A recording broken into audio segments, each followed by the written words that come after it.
Ms. Omar, you're recognized for 5 minutes. Thank you.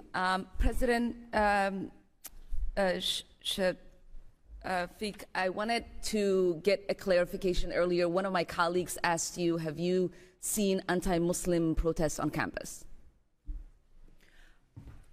I have seen, we have had pro-Israeli demonstrations on campus. No. But just not a protest that was against Muslims. No, I have Have you not seen one against Arabs? No, I have not. Have you seen one against Palestinians? No, I have not. Have you seen one against Jewish people? Have you seen a protest saying we are against Jewish people? No, I have seen. Okay, thank you for that clarification.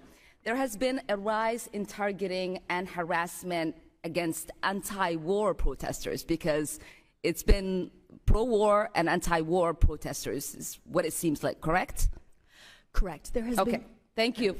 Activists on campus, including Jewish students, Black and Brown, Arab and Muslim students. How many of the organizations that were canceled in Colombia involved Jewish students? One of the organizations is called Jewish Voices for Peace. Yes. And encompassed of Jewish students? Yes. Okay, thank you. What's up, Patriots?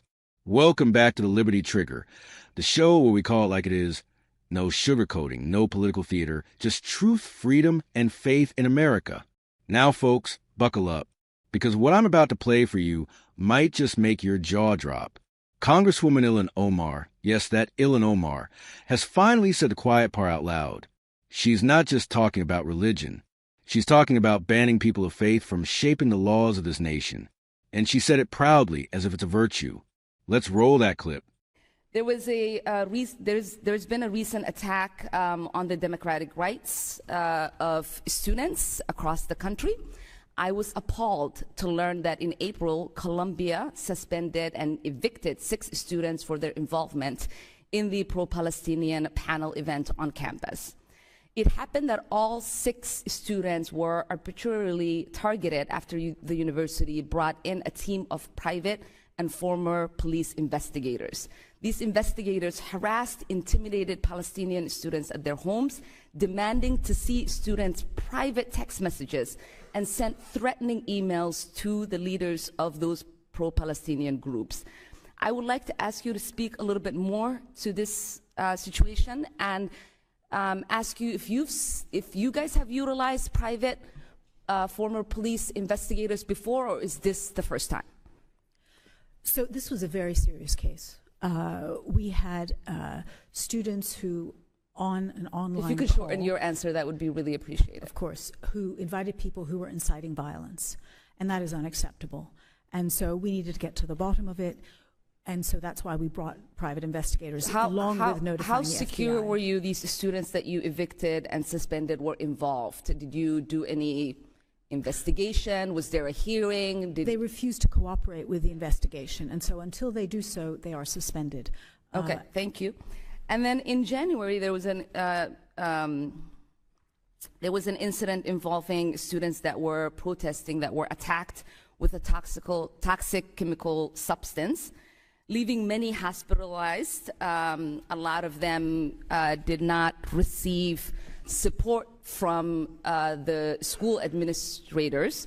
Can you speak to what is happening with the investigation, if you all are cooperating, and why weren't the students provided any support after they've experienced that attack?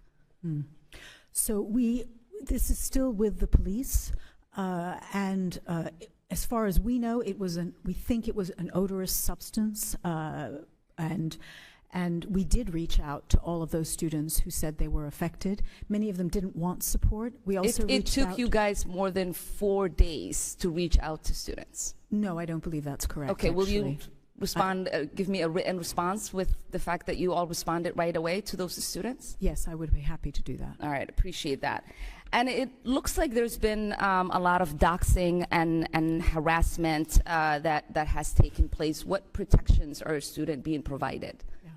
We created a doxing resources group to support students. There were many students who were affected by this. Muslim students, Jewish students, and completely, other students. That group has, we had 90 students reach out to that group to get support in terms of both technical support, legal support, privacy scrubbing, and so on. And before I run out of time, I wanted to ask what do your rules say about professors that harass students online, like Professor Shai Davidar has done, and professors who directly attack you as the president as a coward and a liar? So, as president, I'm used to being attacked, but attacking our students is unacceptable. And in that case, we've had more than 50 complaints about that professor, and he is currently under investigation for harassment. Now, let's move on to the second part of that hearing, the Columbia University exchange. Ilhan Omar questions the president of Columbia, Dr. Shafi, about supposed anti-Muslim and anti-Arab protests. She's asking, have you seen anti-Muslim protests? Have you seen anti-Palestinian protests?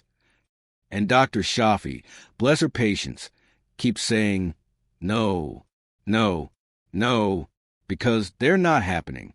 Meanwhile, Jewish students are being targeted. They're being told to go back to Poland, afraid to walk across their own campus. Anti-Semitic chants ringing from building to building. But instead of asking what Columbia is doing to protect Jewish students, Omar flips the whole thing, turning the aggressors into victims. That's the game, folks. Flip the script. Paint the radicals as the oppressed. She even calls these groups anti-war protesters. Give me a break. These aren't peace activists holding hands and singing folk songs. These are mobs chanting from the river to the sea, a phrase that literally calls for the elimination of Israel. That's not peace. That's provocation.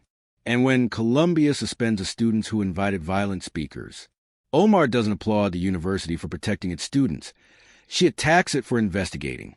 Now, let's talk about the so-called chemical attack. She brought up, Omar presents it like it's a war crime. But what does Dr. Shafi say? It was an odorous substance. A stink bomb. Police are investigating. Let me say that again. A stink bomb.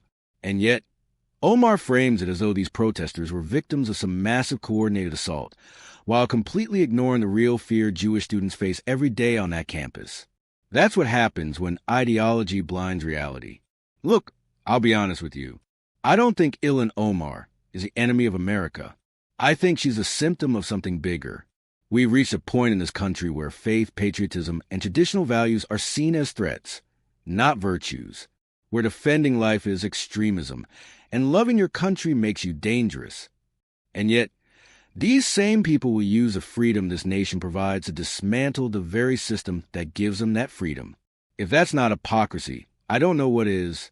We need leaders who aren't afraid to stand up and say, faith matters, family matters, freedom matters. Whether it's Donald Trump, Ron DeSantis, Nikki Haley, whoever's next, we need someone who doesn't apologize for believing in God, for saying Merry Christmas, or for protecting the unborn. That's not radical. That's American. And you know what? If that offends the radical left, so be it. Freedom was never about comfort. It was about courage. So what do, patriots? We stay awake. We stay vocal. We vote with conviction. We teach our kids the truth about this country, not the twisted narrative they get from social media. And we never, I mean never, let anyone tell us that faith disqualifies us from serving this nation, because faith is what built it in the first place. If you agree with that, if you still believe that America is worth fighting for, hit that like button, subscribe, and drop a comment below saying faith and freedom forever.